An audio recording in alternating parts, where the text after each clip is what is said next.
Selamat pagi Pak Ari dan teman-teman, saya Yusmita dengan NIM 20 220 111029.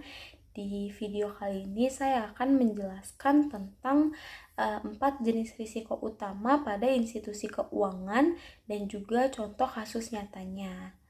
Nah, seperti yang kita tahu kalau bank sebagai lembaga keuangan itu selalu berhadapan dengan risiko yang bisa mengancam keberlangsungan usahanya. Nah, jika risiko ini tidak dikelola dengan baik, bisa menyebabkan krisis kepercayaan hingga menyebabkan kebangkrutan. Nah, dalam presentasi kali ini saya akan menjelaskan 4 risiko utama yang dihadapi bank, yaitu risiko kredit, risiko pasar, risiko operasional, dan juga risiko likuiditas. Yang pertama ada risiko kredit.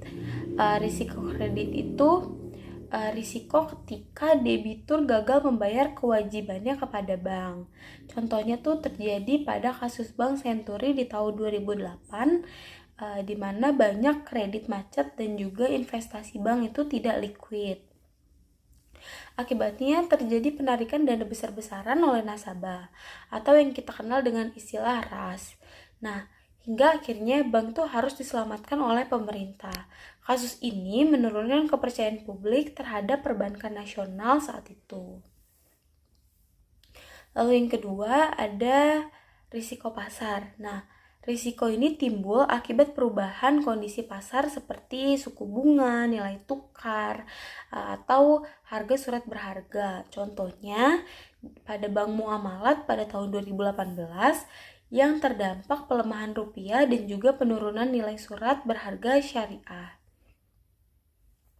Nah, dampaknya itu nilai investasi bank menurun drastis dan juga rasio modalnya ikut tertekan. Sehingga bank ini perlu melakukan restrukturisasi dan juga mencari tambahan modal. Yang ketiga, dari risiko operasional ini muncul karena kegagalan proses internal, seperti kesalahan manusia, penipuan, atau juga adanya serangan cyber. Contohnya pada Maybank Malaysia tahun 2021, ini ketika nasabah kehilangan dana akibat kebocoran data dan penipuan online. Nah, dampaknya itu kepercayaan nasabah menjadi menurun dan juga bank harus segera memperkuat keamanan cybernya untuk mencegah kerugian yang lebih besar.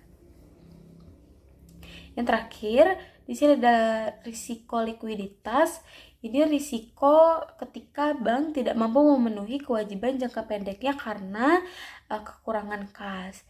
Kasus yang terkenal tuh ada Silicon Valley Bank di Amerika Serikat pada tahun 2023, di mana bank ini mengalami ras yang besar-besaran setelah nilai portofolio obligasinya itu turun akibat kenaikan suku bunga. Nah, hanya dalam hitungan hari bank ini tuh bangkrut dan memicu kepanikan di industri perbankan.